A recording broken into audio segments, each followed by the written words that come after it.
Gundam.tk presents Shining Gundam. Hey, what's up again, everybody? It's Robert184, 2Rs2Bs from GundamReviews.net, and I'm here to wrap up my look at the HGFC, the mobile fighter, the Shining Gundam, Neo Japan's very, very famous first mobile suit from G Gundam, and it's time for the good and bad things so that you can make a call as to whether this is a right pick for you. So to kick things off with the negatives here for the first half of the season, let's talk about things falling off. This could be falling Gundam as far as I'm concerned. Let's start with the big ones. First of all, the hips are going to fall off. You can actually have the legs. They do have a very cool mechanism there thanks to that rotation point. However, they collapse about 5-6 times over the course of this review. You're also going to have an issue down there with the feet because they do stretch out and they have 2 attachment points that they're not going to fit in all that well. Down on the legs, you're also going to have a problem there with these red parts falling off, especially when it's in its super mode. That's going to be a big issue. These blue parts as well on the forearms, you can notice that they will fall off when it's in its super mode, and especially that gold part on the inside. Every once in a while when you're trying to position it or transform it, it's going to fall off as well. And if you take these beam sabers and you put them on the side, yes, the top one is going to, yeah, you guessed it, fall off. Another issue is that this backpack here, when you're trying to put it in, you're going to have to be a little bit careful to get the top, to actually get the car part, or the cockpit part to open up, bend up so that it can plug into the back. That's going to be a bit of an issue. But my biggest complaint, I'd say so far, is just that the effect parts aren't necessarily going to work. Such a good gimmick, it seems so great, and yet in practice it's not going to work at all. This is hampered here for the Shining Gundam by the fact that it's got this blue part there, so that the hand isn't going to be able to move all that well. And if the hand can't move into position and go all the way up because it's got a pretty weak looking wrist attachment point, and it's not going to fit in properly, and this is going to weigh a lot, you can just see that unless you're putting it straight up in the air, it doesn't seem like it's going to work. Also for seals, I think a lot of people wouldn't be a big fan of this kit just because of its over-reliance. It is going to have the big ones up here with these gold parts there for under the shoulders and those blue parts down there. Not to mention these black ones. Some of the black ones I think are going to look really good. Other ones you're going to have to do a lot of lining, as I've said.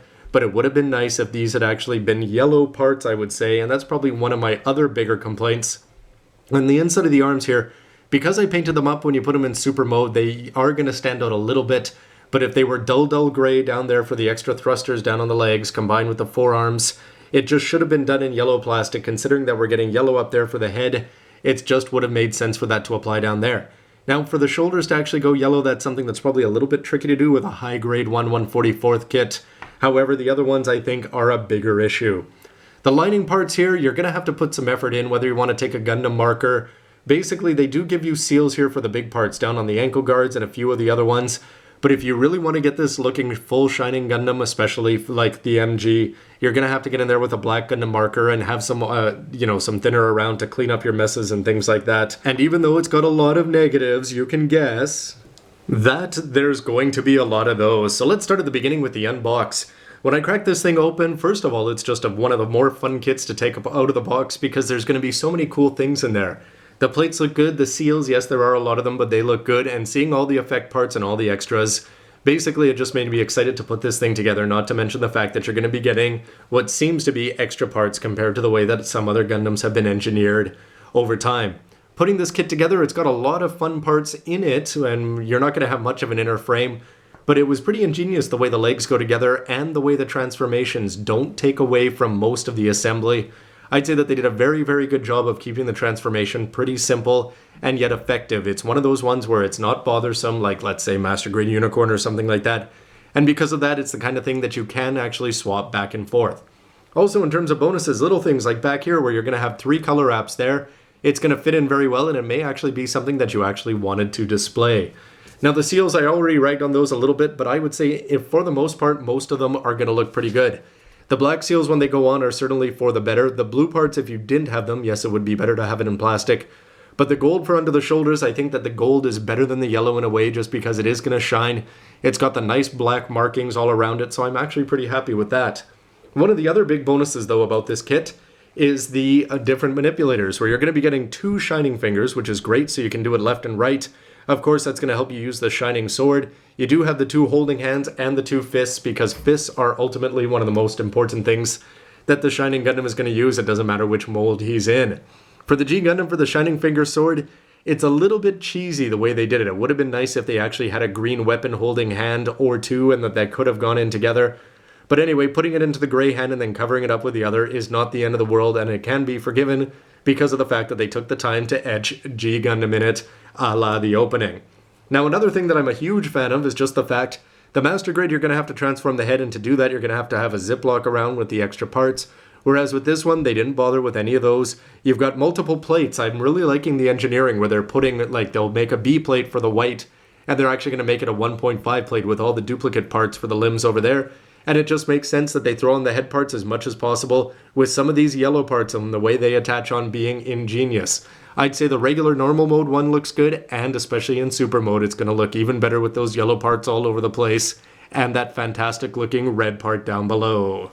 So for the final verdict, as he mounts the borrowed Fun Psyche from the Master Gundam, let's just run through the key points. It's fun to take out of the box, it's fun to put together, it's an easy transformation, it's got the bonus of the two heads, and ultimately, it's a lot of fun, this kit. There are an absolute lot of downsides. I'm really unhappy with a lot of aspects of this kit. But at the end of the day, does it capture the power of the anime? I would say yes in both modes, and it's going to be a lot of fun.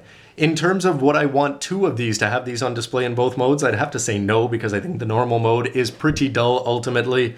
It's really only the super mode that I'd ever want to display. Plus the fact that they give you the two heads, you could do something like that and you could have one of these on display.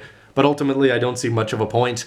But in the end, this is a very famous Gundam from one of the more popular animes, absolutely, even here in Japan. And I think that they did a great job of getting it down in 1/144th. Despite the drawbacks, I still say that the pros are going to far outweigh the cons, and it's going to be something that you're going to enjoy building and enjoy keeping on your shelf, especially if you throw in some other characters from G Gundam to create some very cool scenes.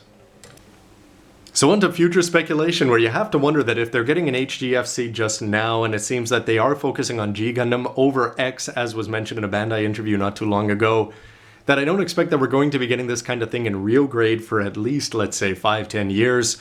So I suppose this is going to be the only Shining Gundam that we're going to get, considering that we've already got it in most of the other grades, including 1/60th. Anyway, it still would be cool to be getting more, but why don't you let me know what you think about other possibilities?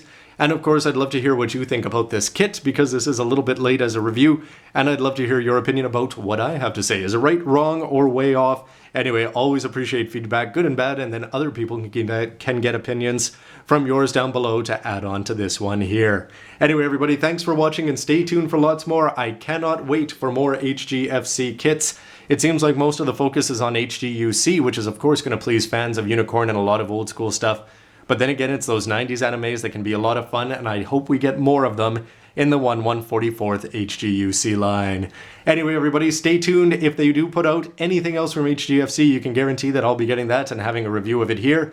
So stay tuned for that, and in the meantime, here we're hoping we're going to be getting some good news about this line soon. See you next time, everybody. Thanks for watching. So what do you think? Is the Shining Gundam a pass-me-down Gundam similar to the Mark II and M Machine, or the Strike with Mula Flaga?